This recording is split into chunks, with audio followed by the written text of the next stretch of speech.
No, nothing has changed. Basically, Conor, for some reason, didn't want to come and do the press conference, and we're shooting a commercial. Then we were going to go to Stockton in New York for press conferences there, and for some reason he didn't want to do it. And there's been other situations where fighters haven't wanted to do the press conference or the media, and I literally tell them, then you don't fight, or somebody else.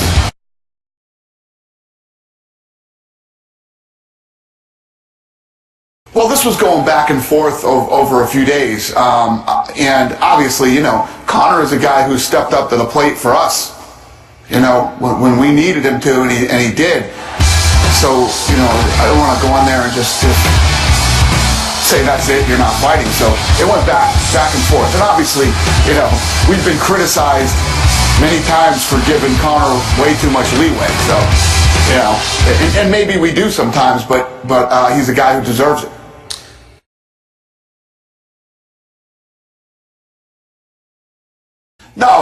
No, all of you guys have different personalities and different things that are important to you, and different scenarios pop up, all the time in this business, and with the different athletes, men and women. So there's different ways to deal with different people, and Conor, as far as a fighter, obviously, is a guy that I really respect a lot, and for us to get here, it's just he was saying, I absolutely will not do it. I don't want to do it. That can't ever happen.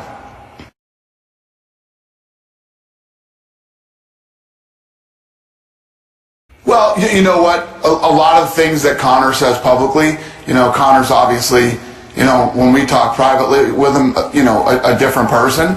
He's not that cocky. You know what I mean? He knows his value. He knows he's valuable. He knows that he sells tickets and he sells pay-per-views and puts on great fights, and is a very interesting character in the media and everything else. He knows his value.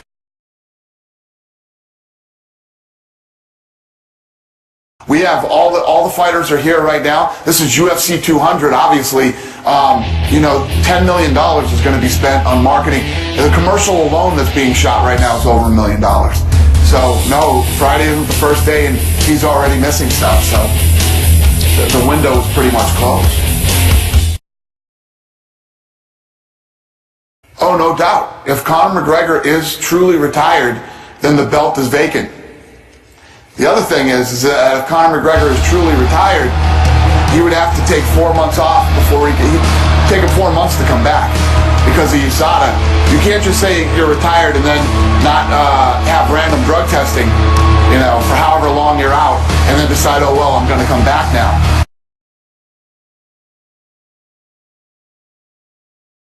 Well, that's the big thing right now. It isn't whether or not Conor McGregor is fighting on UFC 200. I mean, it's been announced. We've said he's not fighting on UFC 200. It's not happening. That fight is off.